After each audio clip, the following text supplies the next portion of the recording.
एक छोटे से गांव में सुमित, प्रांजल और उसकी माँ लक्ष्मी और उसके पिता राम रहते थे। सब कुछ बहुत बढ़िया चल रहा था। वो लोग बहुत खुश थे। इस बार फसल बहुत ही अच्छी हुई है लक्ष्मी जी। हाँ जी, अब की बार भगवान ने भी हमारी तरफ देखा है। फसल बहुत अच्छी हुई है। लक्ष्मी जी सही कह रही हैं आप। अरे इस बार फसल बेचकर गाय खरीदेंगे और दूध, दही और मक्खन खाएंगे। हाँ, मैं भी यही सोच रही थी कि क्यों न एक गाय खरीद ली जाए। क्या सच में माँ हमारे घर में गाय आएगी? हाँ बेटा, हमारे घर में गाय आएगी। मतलब अब हम गाय का दूध पियेंगे? हाँ बेटा, तुम जी भरकर दूध पीना जितना तुम चाहो। और एक दिन राम को दिल का दौरा हो जाता है, जिसके कारण उसकी मृत्यु हो जाती है। लक्ष्मी के ऊपर अब घर की सारी जिम्मेदारियां आ जाती हैं। उसके बेटे सुमित और प्रांजल भी बहुत छोटे थे और वो घर के संभालने इस लायक नहीं थे। लक्ष्मी दिन रात मेहनत करके अपने दोनों बच्चों को पढ़ाती है। दोनों बच्चों को 10वीं क्लास तक पढ़ना पड़ता है। दोनों बच्चे पढ़ाई में बहुत अच्छे थे और अब लक्ष्मी के पास इतना पैसा नहीं था कि वो उन्हें आगे की पढ़ाई करवा सके, क्योंकि सुमित या प्रांजल में वो किसी एक को ही आगे पढ़ाई करवा सकती थी।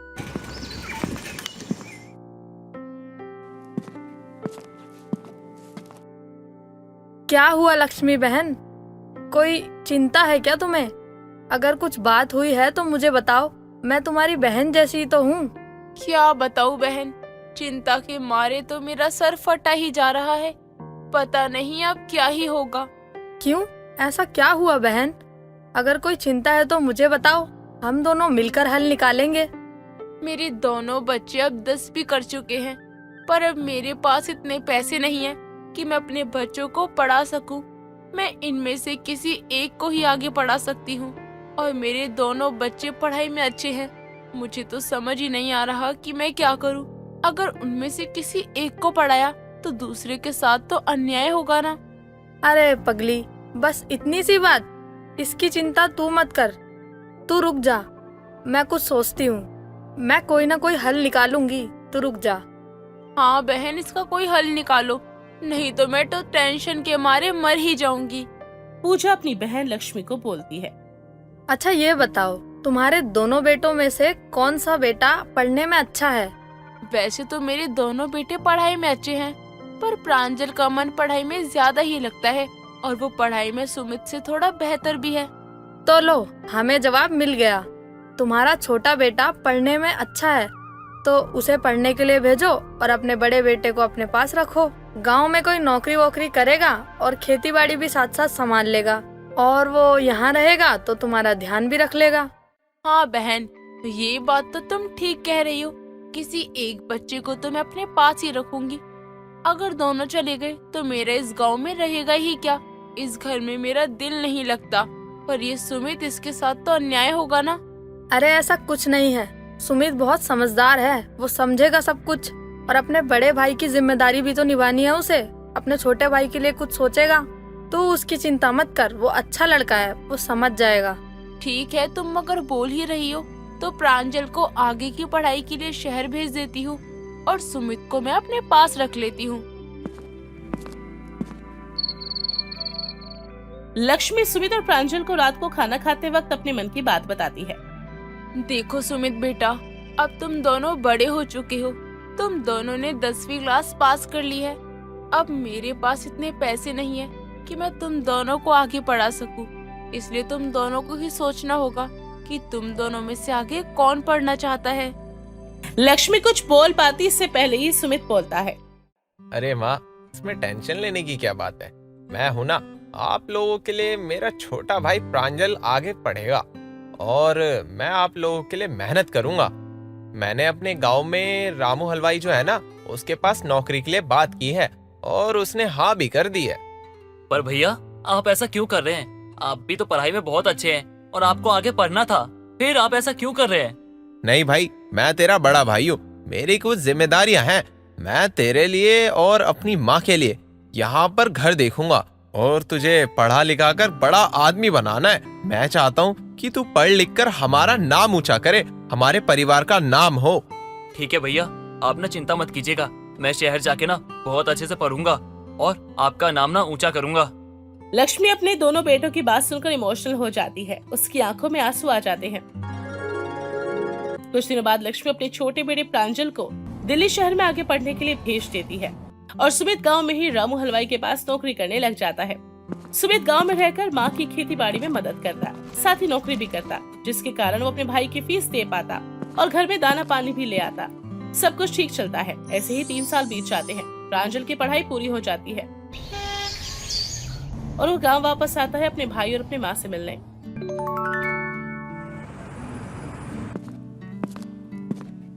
भैया, माँ, कहाँ हैं आप लोग? देखिए मैं आ गया। अरे मेरा बेटा आ गया। लक्ष्मी अपने बेटे प्रांजल को गले लगाती है और वहाँ पर सुमित आता है। प्रांजल अपने बड़े भाई के पैर छूता है। अरे आ जाओ मेरे भाई, गले लगो मेरे। आप लोग कैसे हैं भैया? मैंने शहर जाने के बाद आपको बहुत याद किया था और आप लोगों के बिना जीना बहुत मुश्किल था। मैं कैसे आप लोगों के बिना जिया हूँ ये मैं ही जानता हूँ। हम ठीक हैं, तू बता तू कैसा है? तेरे बिना मेरा दिल ही नहीं लगता। अरे तुम दोनों घर के बाहर ही बातें करते रहोगे या अंदर भी आओगे? मेरे बेटे को तो भूख लगी होगी। मेरे बेटे के लिए आज उसका पसंद का खाना बनाऊंगी मैं। हाँ माँ, मुझे बहुत जोरों की भूख लगी है और आपके हाथ का खाना खाए हुए सदियां हो गई है। आजा बेटा, आज मैं तुझे मेरे हाथ का बना हुआ खाना खिलाऊंगी। सभी लोग काफी खुश होते हैं। लक्ष्मी अपने बेटे प्रांजल के लिए दिल से खाना बनाती है और सभी लोग मिलकर खाना खाते हैं। अगले दिन प्रांजल अपने भाई से कहता है, भैया आपको पता है शहर में ना मुझे बहुत अच्छी नौकरी मिली है और अब से ना आपको और माँ को यहाँ रहने की कोई जरूरत नहीं है। आप लोगों ने शहर जाना होगा मेरे साथ और वहाँ जाके आप लोग रहोगे और मैं काम करूंगा क्योंकि अब मैं आपके बिना नहीं रह सकता। अरे पर शहर में हम किसी को जानते भी तो नहीं है, कभी शहर रहे नहीं है और शहर का रहन सहन पता ही नहीं है हमें कैसा होता है। हम तो गांव के देसी लोग हैं भाई, हम शहर में कैसे रह पाएंगे? तुझे पता है ना, माँ को खुली जगह की आदत है। शहर में इतनी बड़ी बड़ी बिल्डिंग है, माँ वहाँ कैसे रह पाएंगी? और हमारा खेत भी तो है। नहीं भैया ऐसा मत कहो, मैं आप लोगों को छोड़ के नहीं जा सकता। पहले ही मजबूरी में मुझे आपसे दूर रहना पड़ा, लेकिन अब तो नौकरी लग गई है ना। अब जब नौकरी लग गई है, आपने मुझे पढ़ाया लिखाया काबिल बनाया है, तो मैं क्यों आप लोगों से दूर रहूं? सारी सुख सुविधा सब कुछ लाकर आपको दूंगा। बस आप और माँ मेरे साथ चलिए, मैं आपके आगे हाथ जोड़ता हूँ, चलिए मेरे साथ। ठीक है बेटा, तू इतनी जिद कर रहा है तो हम तेरे साथ ही चलते हैं। हाँ माँ, सही कहा आपने। वैसे भी आपकी तबीयत खराब रहती है और शहर में ना बहुत अच्छे अच्छे डॉक्टर भी हैं। वहाँ मैं आपका इलाज करवाऊंगा और आप बिल्कुल ठीक हो जाओगी। सुमित अपने भाई प्रांजल के साथ अपनी माँ को लेकर शहर में शिफ्ट हो जाता है और वहाँ शहर की चकाचौंध और लोगों को देखकर दोनों हैरान हो जाते हैं। इतनी बड़ी बड़ी इमारतें उन्होंने कभी नहीं देखी थी। हर जगह गाड़ियाँ चल रही थी और सिर्फ बाइक चल रही थी। इतने सारे लोग थे और इतना बड़ा मार्केट था। ये सब देखकर उनकी आंखें फटी की फटी रह जाती हैं। अरे बेटा, एक साथ इतने सारे लोग तो अपने गांव में भी नहीं है। अरे माँ, इस शहर की आबादी हमारे गांव से ना बहुत ज्यादा है। अच्छा, पर इतने सारे लोग यहाँ पर आए कैसे? जैसे मैं आया था ना नौकरी के लिए, ये सभी लोग यहाँ नौकरी करने आते हैं। किसी को नौकरी मिलती है तो यहाँ बस जाता है और यहीं का हो जाता है। अच्छा, ये बात है। प्रांजल अपने भाई और माँ को उनका घर दिखाता है, जो कि एक बिल्डिंग में होता है। उसमें 3 कमरे होते हैं, जिसे देखकर सुमित हैरान हो जाता है। अरे भाई, यहाँ पर तो बस 3 कमरे हैं। अरे भैया, इसे 3 BHK बोलते हैं। अच्छा, पर इसमें कोई बरामदा वगैरह नहीं है? मैं जहाँ पर सुबह योग वगैरह कर सकूं, सुबह की धूप ले सकूं, ऐसी तो कोई जगह ही नहीं है यहाँ।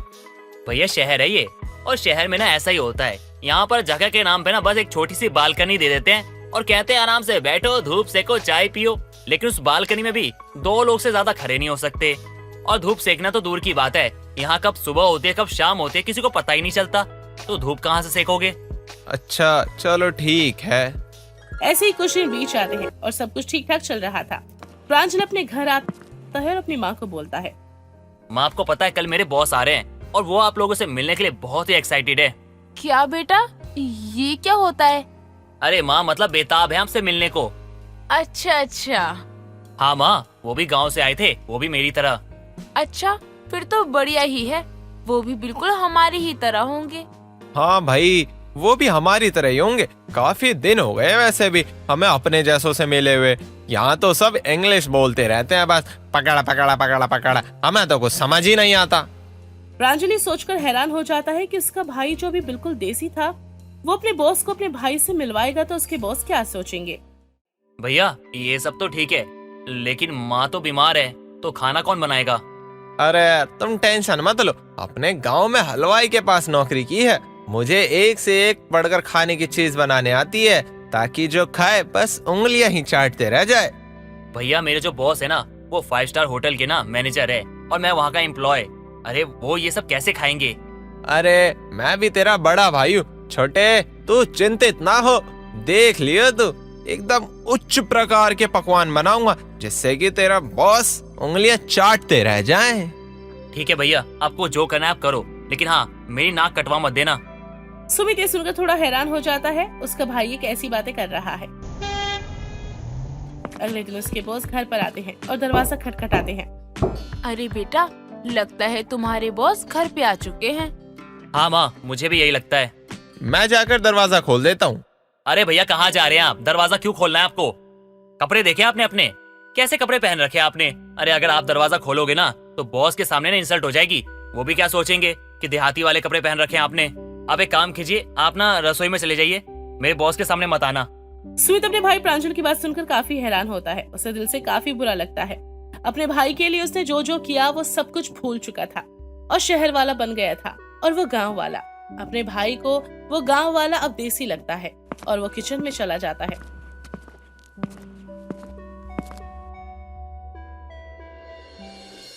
वेलकम सर, आइए। Thank you Pranjal, thank you. काफी बढ़िया घर है तुम्हारा। थैंक यू सर, आप बैठिए ना, मैं आपके लिए पानी लेकर आता हूँ। ठीक है। प्रांजल अपने सर अमन को अपनी माँ से मिलवाता है। नमस्ते माँ जी, कैसे हैं आप? अरे बेटा, मैं तो ठीक हूँ, तुम बताओ तुम कैसे हो? अरे माँ क्या कर रही हैं आप? इनको बेटा मत कहिए। अरे प्रांजल, तुम क्या कह रहे हो? यह मेरी माँ की उम्र की हैं और मेरे को इनको देखते ही मेरी माँ की याद आ गई। यह मेरी माँ जैसी ही तो हैं और इनका पूरा अधिकार है मुझे बेटा बोलने का। ओके सर, जैसा आप कहे। आइए सर, खाना खा लेते हैं। जरूर। सुमित ने डाइनिंग टेबल इतने अच्छे से सजाया हुआ था, जिसे देखकर अमन काफी खुश होता है और प्रांजल से बोलता है। क्या बात है अमन, क्या बात है। डाइनिंग टेबल तो काफी अच्छे से डेकोरेट किया है, सारी चीज अपनी जगह पर है। तुम्हारा बड़ा भाई नजर नहीं आ रहा? वो सर बनाता हूँ, मतलब बताता हूँ सर। वो बात यह है ना कि तभी लक्ष्मी प्रांजल को टोक देती है। मेरा बड़ा बेटा तो किचन में है, वो आपके लिए ना अपने हाथों से आपके लिए अच्छा सा खाना बना रहा है। वह खुद के हाथों से मेरे लिए खाना बना रहा है, काफी बढ़िया है। सुमित सबके लिए खाना लेकर आता है और खाना सर्व करता है। अमन खाने को खाकर हैरान हो जाता है। सुमित ने इतना टेस्टी खाना जो बनाया था, उसके बड़े बड़े शेफ भी उसके आगे फेल थे, और वो बोलता है। अरे वाह प्रांजल, तुम्हारा बड़ा भाई सुमित इतना अच्छा खाना बनाता है, तुमने कभी बताया नहीं। अरे सर वो बस कभी कभी बना लेते हैं, वो शौक है ना उन्हें। पहले हलवाई की दुकान पे काम करते थे और काम करते करते उनको आदत हो गई, तो कभी कभी बना लेते हैं। पहले ये हलवाई की दुकान पर थे, पर अब ये हमारे 5 स्टार होटल के शेफ होंगे। क्या सर? मेरे भैया? सुमित, कल से तुम हमारे होटल में शेफ की नौकरी करोगे। शुक्रिया सर, शुक्रिया।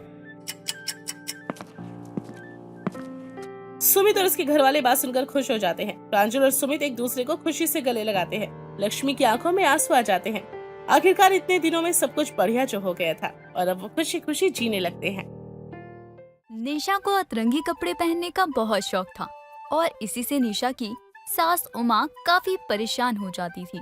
एक बार निशा अखबार के कपड़े पहनकर अपने कमरे से बाहर आती है और ये देखकर उमा के गुस्से का पारा चढ़ जाता है और वो निशा को सुनाते हुए कहती है, बहू ये क्या है, तुझे एक ही बात और कितनी बार समझाऊं मैं, ये सब मत पहना कर। मोहल्ले के लोग मेरा मजाक बनाते हैं और तेरे कपड़ों में क्या आग लग गई है जो तूने अखबार का सत्यानाश कर दिया। माँ जी, आजकल ऐसे ही अतरंगी कपड़े ही ट्रेंड में आते हैं। अब देखना, मैं इसकी वीडियो डालूंगी ऑनलाइन और लोग देखेंगे, फिर मुझे देखकर बाकी लोग भी ऐसे ही पहनेंगे। खुद के पास तो दिमाग है नहीं तो ये समझ रही है कि पूरी दुनिया में किसी के पास दिमाग ही नहीं है। अरे लोग तुझे देखकर ये पहनेंगे, लोगों में दिमाग है जो तेरे पास नहीं है। माँ जी, लोगों में दिमाग तो है लेकिन उसका कोई यूज नहीं करता। आजकल सब लोग ट्रेंड को ही फॉलो करते हैं। अब मुझे ही देख लो, पूरा मोहल्ला मुझे जानता है, जबकि आप यहाँ इस मोहल्ले में कितने सालों से रह रही हैं, फिर भी आपको कोई इतना नहीं जानता है और सब आपको निशा की सास के नाम से जानते हैं। हाँ, पहले मेरी मोहल्ले में बहुत इज्जत थी, लेकिन अब वो इज्जत रही ही नहीं। तूने पूरे मोहल्ले में मुझे शक्ल दिखाने लायक नहीं छोड़ा है। जो भी देखा है, जो भी देखता है, बस यही कहता है कि निशा की सास जा रही है। वही निशा जिसके पास कपड़े नहीं है और वो अतरंगी कुछ पहनती है। माँ जी, आप बूढ़ी हो गई हो, तभी तो आपको स्टाइल समझ नहीं आता। मैं तो कहती हूँ आप भी मेरी तरह ही कुछ यूनिक करो, पूरे मोहल्ले में ये सास बहू की जोड़ी हिट हो जाएगी।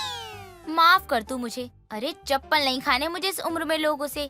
इस उम्र में लोग पूजा पाठ में ध्यान लगाते हैं और एक तू है कि ये सब कर रही है।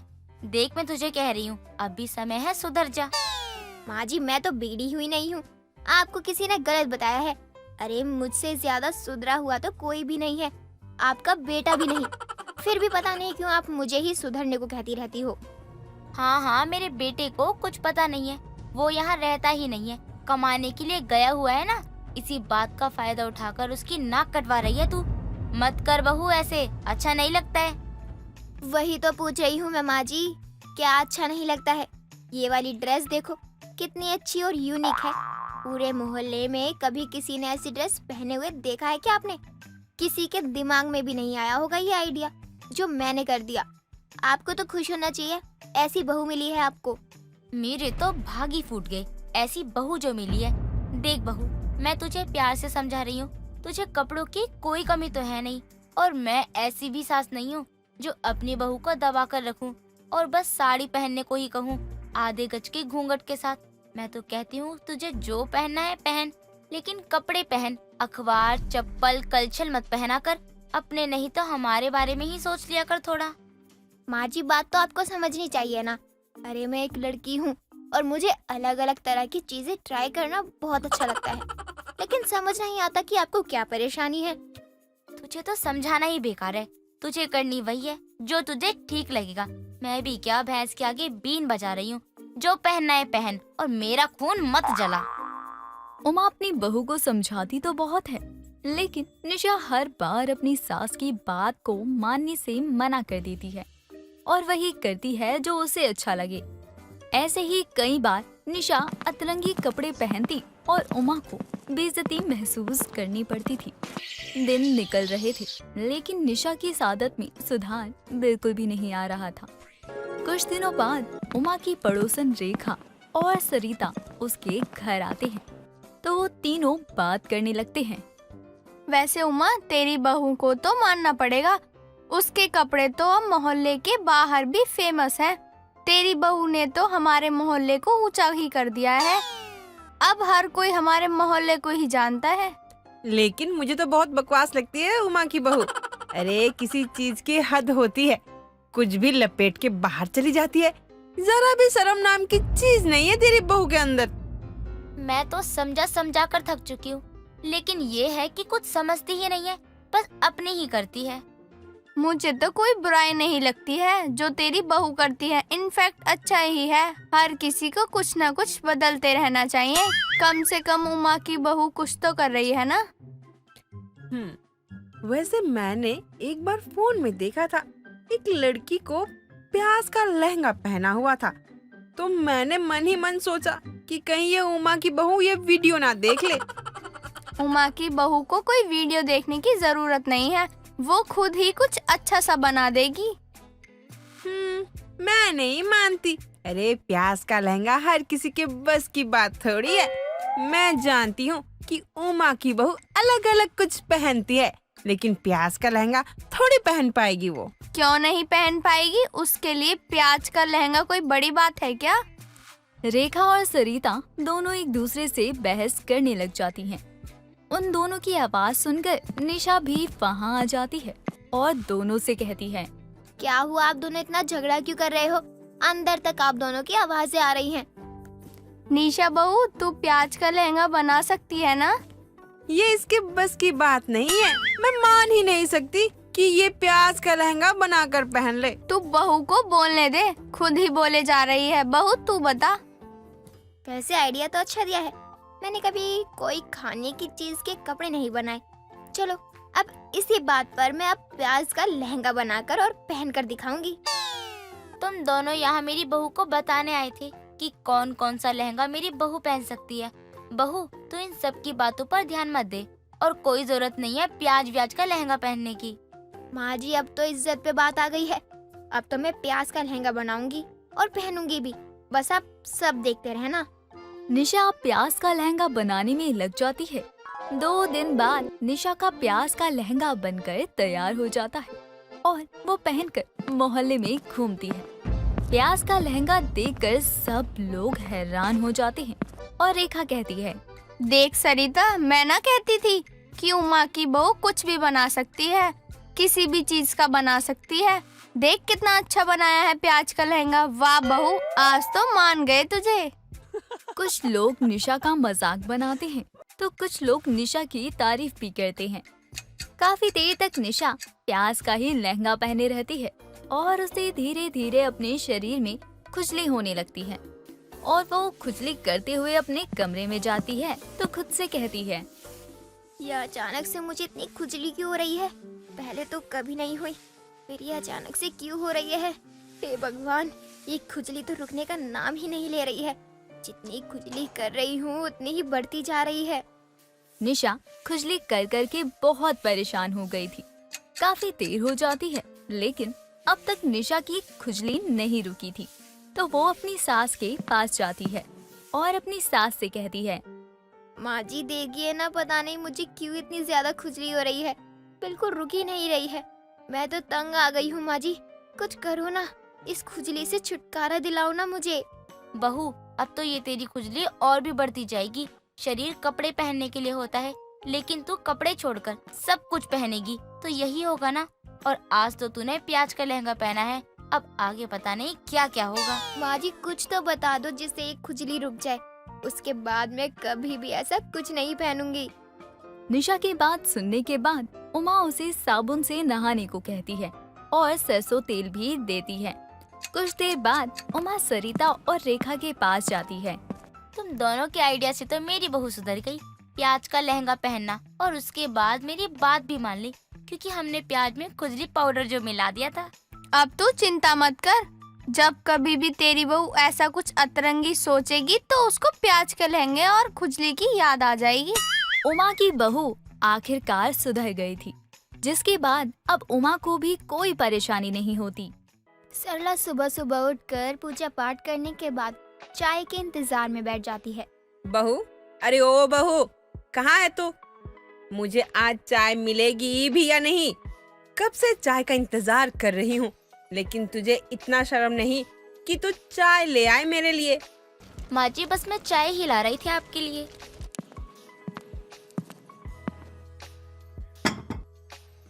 और बहू सुन, तू किचन में जाने से पहले नहा तो लेती है ना तू?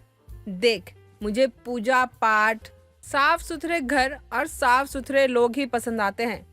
माँ जी मैं सुबह नहाकर ही किचन में दाखिल होती हूँ। आपके उठने से पहले ही नहा लेती हूँ, इसलिए आप सोचती होंगी कि मैं तो अपनी बहू को नहाते हुए देखती भी नहीं हूँ। ठीक है ठीक है, अब बातें मत बना। किचन में जाकर देख कहीं सब्जी ना जल जाए। सरला की बहू को शादी करके ससुराल में आए 15 दिन ही हुए थे और इन दिनों में सच तो ये था कि वो नहाई ही नहीं थी। लगता है माँ जी को ना मेरे ना नहाने पर शक है और वो मुझ पर गलत भी तो शक नहीं कर रही हैं। सच तो यही है कि मैं 15 दिनों से नहाई नहीं हूँ, बस परफ्यूम लगाकर काम चला रही हूँ। अरे सरला क्या बात है, सुबह सुबह चाय के कप के साथ तू तो मालकिन से कम नहीं लग रही, और लगे भी क्यों रही। अब तो बहू आ गई है तो तुझे भला क्या ही कमी। अरे नहीं, बस अभी पूजा करके चाय पीने बैठी हूँ। और तू बता कैसी है? सर्दी भी इतनी हो गई है कि कहीं जा भी नहीं पाती हूँ। अरे सरला तू तो ठंड की बात ही ना कर, मैं तो 4 दिनों से नहाई तक नहीं हूँ। किसी से कह मत दियो, खामखा लोग मेरा मजाक बनाएंगे। अरे राम राम बिमला, तू तो इस उम्र में पाप अपने सर ले रही है। सुबह सुबह नहा कर पूजा पाठ में लग जाया कर, मन शांत रहता है। अरे पूजा पाठ का तो पता नहीं, लेकिन यम लोग जरूर पहुंच जाऊंगी। ऐसे ही दिन बीत रही थे। एक रोज सरला जब नहाने जाती है तो वो देखती है बाथरूम तो गीला ही नहीं है, ना ही नहाने के बाद का कोई कपड़ा है। और ये बात तो वो काफी समय से नोटिस कर रही थी। मैं कई दिनों से देख रही हूँ बाथरूम गीला नहीं होता है, लेकिन बहू से जब भी मैं पूछती हूँ, बहू तू नहाकर किचन में आई है, तो वो हाँ कहती है। मुझे कुछ समझ नहीं आ रहा है कि आखिर सच क्या है।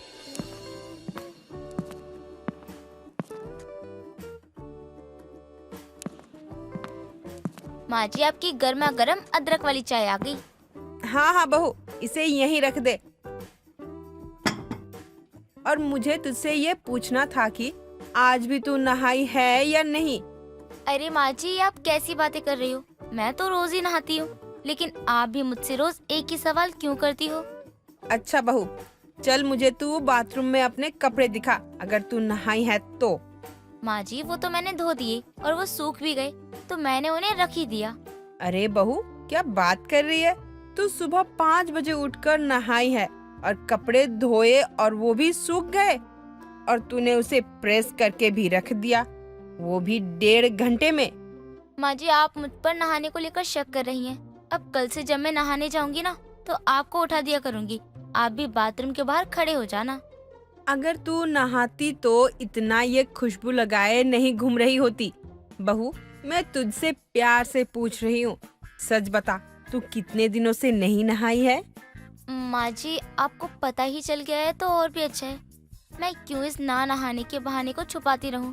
मैं जब से आई हूँ ना, आज मेरा इस घर में 21वां दिन है, मैं नहाई नहीं हूँ। यानी कि तू नहाती ही नहीं है ना? चलो अच्छा है, अब से तू किचन में दाखिल नहीं होगी। राम राम, मैं तो सोचती रही मेरी बहू सुबह सुबह नहाकर किचन में जाती है, लेकिन ना जाने ये कितने दिनों से नहाई ही नहीं है। माँ जी, अगर इस सर्दी में मैं नहाई ना, तो बीमार जरूर हो जाऊंगी। और आप मुझे समझिए, मुझे ठंडे ठंडे पानी से नहीं नहाना है। बहू, मैंने तुझे पहले ही कहा था कि मुझे साफ सुथरे लोग पसंद है, तो चल अब नहा कर आ, वरना तुझे मैं आज खाना भी नहीं खाने दूंगी। माँ जी, समझने की कोशिश कीजिए, मैं हाथ पैर धो लेती हूँ ना। सास बहू ये बातें कर ही रही होती हैं, तभी बाहर से विमला के रोने की आवाज आती है। ये सुनकर सरला तो बाहर निकलती ही है, लेकिन साथ में ही उसकी बहू नेहा भी बाहर निकलती है और विमला के घर पहुंचती है, तो देखती है कि विमला के ससुर निपट गए हैं। अरे सरला अभी खाना खाकर पानी देकर गई थी, लेकिन आई तो तब तक सांसें भी नहीं चल रही थी। विमला, संभाल अपने आप को, भगवान की मर्जी के आगे किसी की चली है। अब काफी समय बाद दोनों सास बहू घर आते हैं और सरला नहाने के बाद अपनी बहू से कहती है, बहू, मैं विमला के पास थोड़ी देर बैठने जा रही हूँ, थोड़ी गंभीर माहौल है उसके घर का, और तू ध्यान से नहा लियो, वरना कुछ भी अनहोनी हो सकती है तेरे साथ, समझी? जी माँ जी, मैं अभी घर का काम निपटा कर नहाने जा रही हूँ। हाँ, जा काम करके नहा ले बहू, ये सब घर के लिए भी अपशगुन साबित होता है। माँ जी भी ना जाने कौन सी दुनिया में जी रही हैं। लोग जिंदा होते हैं तो कोई छुआछूत नहीं होता है, मरते ही अपशगुन छुआछूत बना देते हैं। मैं हाथ पैर धोकर खाना बनाने जा रही हूँ, मुझे तो बहुत तेज भूख लगी है, और वैसे भी 80 साल का बूढ़ा मरा है, कोई जवान होता तो सोचती भी नहाने का। अब सरला भी विमला के घर देर शाम से आती है। तब तक तो बिना नहाए ही नेहा खाना पीना सब बना बुनू कर टीवी देख रही होती है। बहू, खाना पीना बन गया क्या? मैं विमला के पास बैठ गई, लोग आते रहे, मुझे वहाँ से आने का मौका ही नहीं मिल रहा था। कोई बात नहीं माँ जी, मैंने घर का काम नहाकर खाना पीना बनाया है, आपके लिए खाना निकाल दूं? नहीं बहू, ठंड तो बहुत है, लेकिन बिना नहाए खाने को हाथ भी नहीं लगाऊंगी। लेकिन माँ जी, शाम के 7 बज रहे हैं और आपकी तबीयत खराब हो जाएगी। अरे नहीं बहू, कुछ नहीं होगा, बस तू मेरे कपड़े ले आ मेरे कमरे से, मैं नहाकर थोड़ी देर हीटर के पास बैठूंगी। अब सरला नहाने के बाद ही खाना पीना खाती है और अगले रोज सरला उठते ही अपनी बहू से नहाकर किचन में जाने को कहती है। लेकिन जो कल विमला के ससुर के मरने पर नहीं नहाई, वो आज क्या ही नहाती। नेहा भी बहाना बनाकर कपड़े बदलकर कामों में लग जाती है। अब देर शाम। बहू, राजू अब तक आया नहीं है? माँ जी, उन्होंने फोन तो नहीं किया है। मैंने किया तो उन्होंने उठाया ही नहीं। ठीक है, आता ही होगा, किसी काम में फंस गया होगा। हाँ माँ जी, किसी काम में फंस गए होंगे। नेहा और सरला राजू का इंतजार कर रहे होते हैं। तभी एक आदमी राजू को घर छोड़ने आता है। अरे राजू बेटा, क्या हुआ तुझे? बेटा तू ठीक तो है ना? क्या हुआ आपको? ये चोट कैसे लगी? अरे तू खड़ी क्या है? जा राजू के लिए पानी लेकर आ बेटा, बैठ राजू। माँ मैं ठीक हूँ, बस वो अचानक से सामने बस आ गई और मैं खुद को बचाने के चक्कर में बाइक को मैंने मोड़ दिया और मैं गिर पड़ा, लेकिन बच गया। माँ, भगवान का शुक्र मनाओ। जी, आप अपना ध्यान क्यों नहीं रखते हो? आराम से घर आया कीजिए। हे प्रभु, तेरा लाख लाख शुक्र है जो आज तूने मेरे बच्चे की जान बचा ली। लेकिन आज से पहले ऐसा अपशगुन तो कभी नहीं हुआ। माँ जी, ये सब मेरी वजह से हुआ है। मैं ही कल विमला काकी के घर से आने के बाद नहाई नहीं थी और बस मैंने हाथ मुंह धो लिए थे। ये सब मेरी वजह से हो रहा है। मुझे पहले ही समझना चाहिए था माँ जी। वाह बहू वाह, तू सिर्फ अपने बारे में सोची कि तुझे ठंड में नहाने से बुखार हो जाएगा या कुछ और हो जाएगा, लेकिन तू घर के बारे में कब सोचेगी? माँ जाने भी दो, अब मैं ठीक हूँ, बस ऊपर वाले की कृपा है। बहू, मैं तुझे और नहीं झेल सकती। अगर तुझे इस घर में रहना है तो नियम, पूजा पाठ और नहाना सबसे जरूरी है। माँ जी, अब से मैं सब करने को तैयार हूँ। नेहा के पति पर जब बात आती है तब उसकी अकल ठिकाने आ जाती है, वरना तो उससे पहले नहाने का, पूजा पाठ करने का अपशगुन किसी चीज से कोई मतलब नहीं था।